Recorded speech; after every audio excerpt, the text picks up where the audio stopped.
안녕하세요. 권상구입니다. 이번 시간에는 지붕 브레이스 할 차례죠. 지붕 브레이스를 한번 보겠습니다. 이 앞에 설명드린 내용들 잘 따라오고 계시죠? 이제 시작을 해보죠. 자, 이번 시간에는 먼저 요점부터 말씀드리고 들어가겠습니다. 요점부터 말씀드리는 이유가 큰 어떤 방향을 먼저 설정하고 들어오시라는 거죠. 뭐 혹시 저랑 같이 공부하신 분들은 아마 아실 거예요. 저희 항상 얘기하는 내용인데 여기 보시면은 지붕 브레이스에서 여러분들이 머릿속에 딱 넣으셔야 될 거는 크게 세 가지입니다. 물론 요거 말고도 많아요. 구조 실무를 여러분들이 직접 하신다면은 생각할 것들이 많은데 여러분들은 구조 실무를 하시는 분들은 아니고 건축사 시험에서 3교시에 나올 만한 루프 브레이스, 지붕 브레이스에 대한 내용만 구조 계획을 하실 줄 아시면 돼요. 그거에 관련된 내용만 무리 없게 작성하시면 되기 때문에 제가 보기엔 요 세 가지 정도만 머릿속에 넣으신 다음에 문제를 푸시면 될 것 같아요. 첫 번째로 정사각형입니다. 정사각형 단위 영역이라고 되어 있죠. 두 번째 테두리에만 말을 하다 만 것 같긴 하지만 이 뒤에 있는 거는 의미 없어요. 이 테두리라고 하는 것만 머릿속에 넣으시면 됩니다. 그 다음에 세 번째 정사각형 또 나왔네요. 1번도 정사각형, 2번도 3번도 정사각형인데 1번은 단위 영역이라고 제가 적어놨고 3번은 정사각형이라고 하는 게 전체 영역으로 확장되어 있어요. 결국 이제 1번하고 3번은 같은 정사각형이라고 하더라도 적용되는 범위가 틀리다는 거죠. 바라보는 관점이 틀리다는 얘기입니다. 그러니까 이 지붕 브레이스에서는 정사각형하고 테두리에만 이라고 하는 용어만 여러분들이 머릿속에 넣고 따라오시면 돼요. 쉽습니다. 크게 부담스럽지 않아요. 이 이후에 이제 말씀드려지는 것들은 몇 개 안 남았지만 배근을 쥐한 나머지는 그렇게 어려울 게 없어요. 여러분들이 포인트가 되는 것만 몇 가지 짚고 그거를 적용하시면 됩니다. 자, 넘어가시죠 이제. 자, 보시면 이게 이제 계속 반복적으로 나오는 화면이죠. 지금 이제 쭉 구조 계획을 하는데 1차 부재, 주요 구조 부재에 대한 건 했어요. 그 다음에 이제 우리가 어디를 하고 있냐면 이 주요 구조 부재가 아닌 부재들 중에서 윈드 칼럼 했고요. 그 다음에 펄인 했고 이 거스, 이제 거스를 말씀드려야 되는데 사실은 이번 시간이 거스에 대한 설명을 드릴 시간이죠. 근데 사실 거스는 시험에 한 번도 출제되지 않았습니다.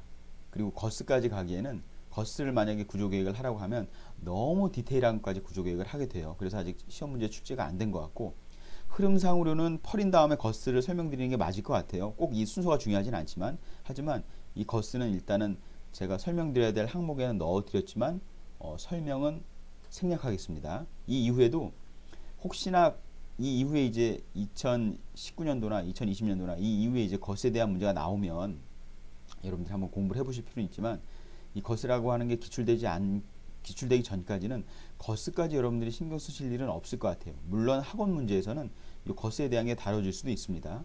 혹시 모르니까. 하지만 이번 시간에 이제 제가 여러분들한테 설명드리는 이 동영상에는 거스에 대한 내용은 생략을 하겠습니다.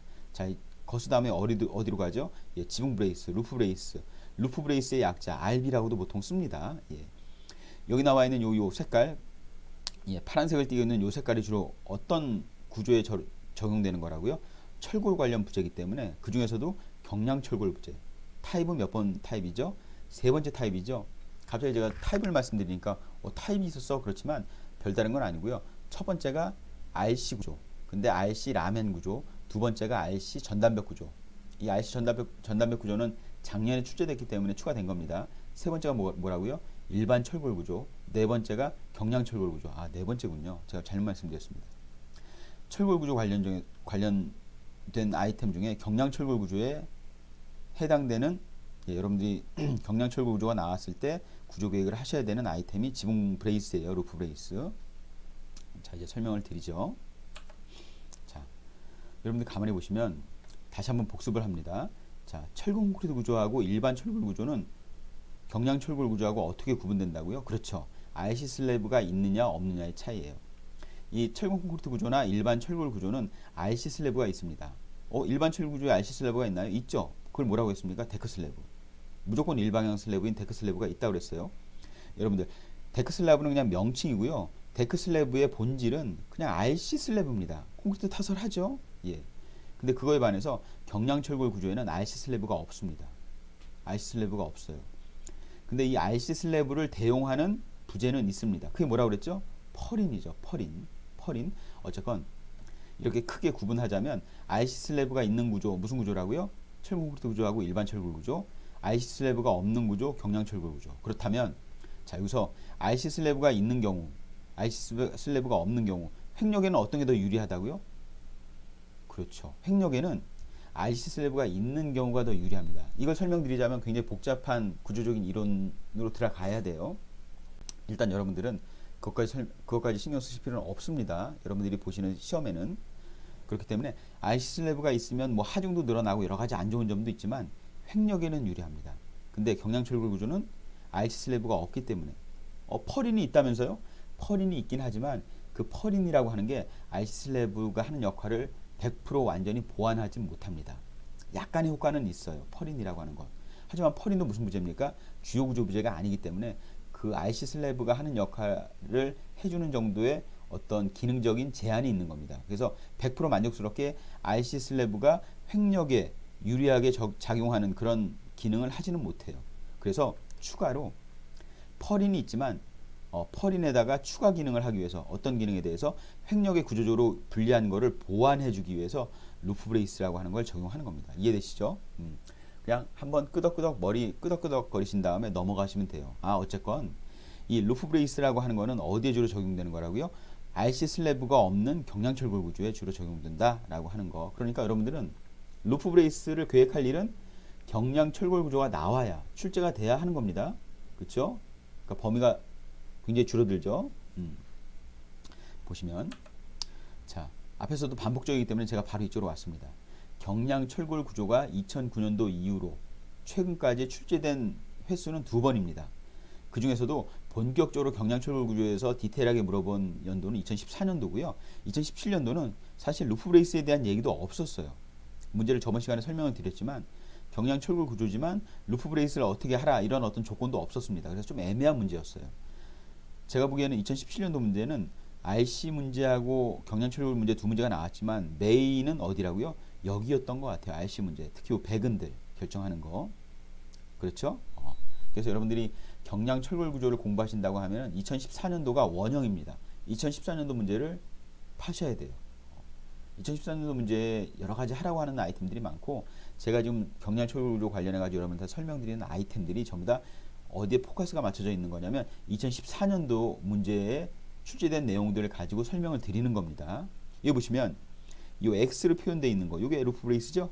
과연 이 루프 브레이스를 어떤 규칙을 가지고 설치를 해야 되느냐, 이걸 지금 제가 이번 시간에 말씀을 드리려고 하는 겁니다. 그러니까 2017년도 문제는 사실 경량철골 문제가 출제되었지만 경량철골 구조에 대해서 딱히 뭐 많이 할 일은 없다라고 하는 정도 짚고 넘어가시면 됩니다. 자, 보시면 제가 이제 그렸어요. 이제 연습을 하는 겁니다. 자, 보시면 모듈이 있어요. 기둥이 4개 있죠?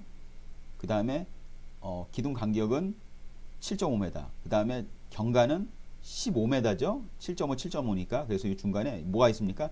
용마루가 있습니다. 용마루가 있습니다. 이렇게 아주 간단한 경량철골 문제가 출제됐다고 했을 때 여러분들은 루프 브레이스를 어떻게 계획하실까요? 자, 한번 해보세요. 머릿속에 떠올리셨습니까? 루프 브레이스를 어떻게 계획할까요? 이렇게 하죠. 이렇게 합니다. 자, 보시면 요거 하나가 루프 브레이스의 세트예요. 그쵸? X자, X형 루프 브레이스인데 자, 요점 제가 말씀드린 거 떠올리시나요? 첫 번째 1번 정사각형이어야 한다. 정사각형이어야 한다라고 하는 말은 틀렸어요. 제가 정사각형 단위 영역이라고 말씀드린 거는 정사각형에 가급적이면 가까울수록 구조적으로는 유리하다라고 하는 의미입니다. 정사각형이 아니면 틀리다는 얘기가 아니에요. 정사각형에 가깝게 여러분들은 구조 계획을 하시면 됩니다. 자, 그러시면 보면 자, 요 X자는 공교롭게도 7.5, 7.5 모듈이기 때문에 정사각형이죠? 그렇죠? 그러니까 이 루프 브레이스 한 세트는 정사각형으로 구조 계획이 된 겁니다.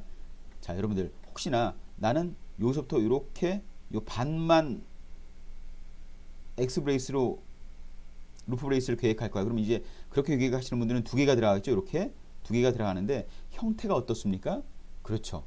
1대2예요. 정사각형이 아니고 그거는 누가 봐도 직사각형에 가까운 굉장히 직사각형적인 형태의 루프 브레이스입니다. 그런 경우에는 바람직하지 않다는 거죠. 실무에서는 사실 이렇게 계획을 하시나 요걸 2개로 계획하시나 뭐 그거는 구조 계획하는 사람 마음입니다. 근데 대부분은 아마 이렇게 계획을 하실 거예요. 그게 바로 대부분의 분들이 보편적으로 구조 쪽의 실무를 경험하신 분들은 딱 봐서 아 이게 더 합리적이겠다라고 감을 이제 느끼는 게 이런 형태라고 하는 거죠. 그렇죠? 자, 첫 번째 나왔습니다. 이 루프 브레이스의 형태는 가급적 정사각형이면 좋겠다라고 하는 거죠. 자, 루프 브레이스를 하나 설치를 했어요. 용마루를 기준으로 해서 이 반대편에도 같이 루프 브레이스를 계획했습니다. 그쵸? 자, 두 번째 테두리. 테두리라고 하는 게 뭐냐면 이 용마루하고 기둥 부분을 기준으로 해가지고 테두리를 쭉 뭘로 돌리는 겁니까? 루프 브레이스로 돌리는 겁니다. 자, 앞으로 다시 넘어오시면 여기 보시죠.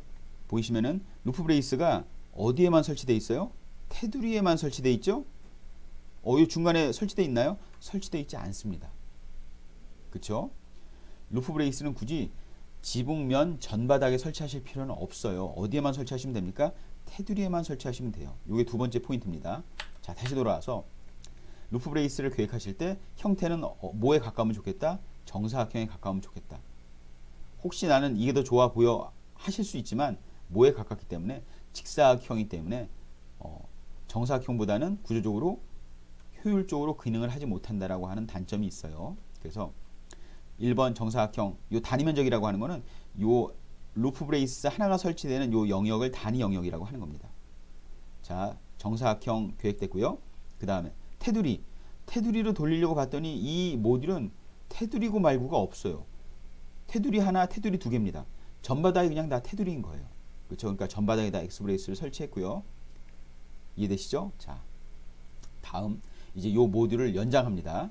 연장을 해보겠습니다. 자, 두 개. 요 경우는 루프 브레이스를 어떻게 설치해야 될까요? 머릿속에 한번 그려보세요. 딱히 이거 말고는 없어 보여요. 자, 단위 모듈이 무슨 형태라고요? 정사각형 형태를 띄고 테두리로 돌리려고 봤더니 이게 전부 다 그냥 테두리인 거예요. 그쵸? 요게 테두리입니다. 그러니까 전바닥을 다 루프 브레이스를 설치하실 수밖에 없어요. 되셨죠? 자, 또 늘립니다. 여러분들이 아무리 7.5m, 15m 모듈에 이런 방향으로 계획을 해보셔야 단위 모듈 하나 들어가는 건 정사각형은 맞고요. 테두리라고 해봐야 이 전바닥이 테두리인 겁니다. 다 설치하셔야 됩니다. 다 설치하셔야 돼요. 됐죠? 이해되셨죠? 아, 그러니까 지붕 구조 계획에 따라서 뭐는 영향을 받는다? 그렇죠. 지붕 브레이스는 영향을 받아요. 첫 번째, 단위 영역의 형태가 정사각형에 가깝도록 여러분들이 구조 계획을 해주시면 된다. 꼭 정사각형일 필요는 없습니다. 그거에 가깝게 여러분들이 하신다는 마음만 가지고 계시면 돼요. 그 다음에 테두리를 쭉 돌리려고 봤더니 뭐 전바닥이 다 테두리입니다. 이렇게 해서는 이 우측으로 모듈이 점점 늘어나 봐야 전바닥에다 깔 수밖에 없어요. 그쵸? 자, 보시면 이제 문제를 이렇게 늘려보죠. 여러분들 지금 아까 본 모듈이 요거 하나인데 이쪽으로도 가로 방향으로도 늘리고요. 어느 방향으로 늘렸습니까? 세로 방향으로도 늘렸습니다. 그리고 기둥이 여기 기둥하고 여기 기둥, 이 전체 스팬이 얼마입니까? 30m 스팬이에요. 그리고 용마루도 요 가운데로 늘렸습니다. 이렇게 이쪽으로도 가로 방향으로도 확장이 됐고 세로 방향으로도 확장된 이런 모양이어야 비로소 무슨 형태가 뜰까요? 우리가 일반적으로 알고 있는 경량철골 공장 구조 뭐 이런 형태가 유사하게 나오죠. 자, 그러면 이런 구조 계획이 띄어졌을 때 여러분들이 메인 구조 계획을 이렇게 하셨을 때 여기다가 지붕 브레이스를 한번 계획을 하신다고 하면 이때는 이제 생각이 달라지죠. 자, 첫 번째, 자, 요점이라고 하는 것만 머릿속에 떠오르시면 돼요. 자, 형태는 어떤 형태라고요? 요렇게 하면은 정사각형 형태를 띈다. 그 다음에 두 번째, 나는 테두리만 돌릴 거야. 쭉 테두리를 돌렸어요. 그래도 되겠죠. 이번엔 이 내부는 안 하셔도 됩니다. 테두리만 하시면 돼요. 충분히 지붕 면적이 넓기 때문에 테두리만 계획하시고 나머지 부분이 있어도 계획을 안 하셔도 됩니다. 자, 그러시면 이 상태에서 이제 지붕 브레이스를 계획하신다고 하면 이런 형태가 될 겁니다. 그쵸? 자, 다시 한번 복습합니다. 단위 영역에서도 지붕 브레이스 한 세트가 정사각형이면 좋겠고 그 정사각형이 어디를 형성해요? 루프 브레이스를 쭉 테두리를 따라서 쭉 돌아가면 됩니다. 여기 하실 필요 없습니다. 됐죠? 그러면 지붕 브레이스 계획이 끝나는 겁니다. 그쵸? 끝났습니다. 자, 근데 세 번째로 제가 요점 중에 세 번째 말씀드리겠죠? 또 하나의 정사각형이 나와요. 근데 그거는 전체 영역에서의 정사각형이라고 하는 게 무슨 의미냐면, 자, 테두리로 둘렀습니다. 요 테두리로 둘은 요 루프 브레이스의 형태가 정사각형일까요? 직사각형일까요? 뭐에 가깝습니까? 직사각형에 가깝죠. 직사각형에. 그러면 이 형태, 이 전체 형태도 뭘 이루면 좋겠다? 정사각형 형태를 이루면 좋겠다라고 하는 게 세 번째입니다. 그러면 이 전체 형태가 정사각형이 이루어지려면 뭘 하시면 돼요? 뭘 하시면 됩니까? 그렇죠. 이렇게. 이 중간에 루프 브레이스를 추가하셔가지고 요렇게도 어떤 형태라고요? 정사각형 모양을 띠고 요렇게도 정사각형 모양을 띠게 지붕 브레이스를 계획하시면 됩니다. 자, 이제 정리합니다. 정리하시면, 자, 1번 정사각형 단위 영역도 정사각형이면 좋겠다. 정사각형에 가깝게 갔으면 좋겠다라고 하는 거죠. 꼭 정사각형일 필요는 없습니다. 두 번째, 테두리에만 배치한다. 세 번째, 테두리에만 배치된 단위 영역의 지붕 브레이스 형태를 보니까 전체적으로 봤을 때 이게 직사각형이라고 하면 그것도 어떤 형태에 가까우면 좋겠다? 정사각형에 가까우면 좋겠다. 그래서 이렇게 되는 거죠. 자, 이게 1번입니다. 단위 영역도 루프 브레이스인 경우에 정사각형 형태를 띠면 좋겠고, 이것을 테두리로 쭉 돌렸으면 좋겠고, 이 테두리도 돌린 전체 루프 브레이스의 형태가 정사각형이면 더 좋기 때문에 그 형태를 맞춰주기 위해서 중간에 뭘 더 추가합니까? 루프 브레이스를 추가해가지고 루프 브레이스에 의해서 형성되는 요 바닥판, 루프 브레이스에서 형성되는 요 바닥판 전체도 어떤 형태면 좋겠다? 정사각형에 가까우면 좋겠다 라고 하는 거죠. 이게 답니다. 이게 다예요. 더 설명드릴 거 없습니다. 쉽죠? 쉽습니다. 그러니까 여러분들이 중요하게 생각하실 거는, 지금 제가 이번 시간에는 지붕 브레이스가 중요하기 때문에 지붕 브레이스만 설명드렸지만, 결국은 여러분들이 뭐가 제대로 돼야 지붕 브레이스가 제대로 계획돼요? 그렇죠. 메인 구조, 주요 구조 부재가 제대로 모듈대로 시험에서 원하는, 답안에서 원하는 그런 조건대로 계획이 돼야 모두 따라서 좋아지는 겁니까? 지붕 브레이스도 좋아지는 거예요. 이 바탕이 되는 이 메인 계획이 틀려버리면 지붕 브레이스를 맞출 수 있을까요? 없죠. 그럴 수가 없습니다. 아마 다른 방향으로 갈 거예요. 그래서 어디까지나 지금 제가 쭉 설명드린 것 중에 주요 구조 부재에 대한 구조 계획이 그만큼 중요한 겁니다. 그게 딱 기본이에요. 그게 갖춰진 상태에서 뭘 계획합니까? 그렇죠. 퍼린도 계획하고 루프 브레이스도 계획하고 월 브레이스도 계획하고 여러 가지 계획이 다 같이 나오는 겁니다. 이해되셨죠? 쉽습니다. 어렵진 않아요. 여러분들이 뭐 구조 실무를 하실 건 아니니까 여러분들이 건축사 구조 계획에서 나올 만한 문제 정도의 수준만 익히시면 돼요. 제대로 이해하신 다음에. 어렵지 않죠? 네, 어렵지 않습니다. 자, 용마루에 대한 거 꼭 체크하시고요. 용마루를 기준으로 해가지고 윗부분, 아랫부분 크게 영역이 나누고 그거에 테두리가 형성된다라고 하는 거, 제가 이 용마루에 대한 거는 강조를 해드렸어요. 어디에서도 강조해드렸습니까? 퍼린에서도 강조해드렸죠. 퍼린 방향이 뭐에 평행하다? 용마루와 평행하다 라고 하는 거, 제가 실무할 때 실수를 해봐서 머릿속에 꽉 박혔습니다. 퍼린 방향을 잘못 설치한 적이 있어요. 용마루 확인을 안 하고. 됐죠? 예, 이번 시간은 이렇게 간단하게, 뭐 복잡하게 설명 안 드렸습니다.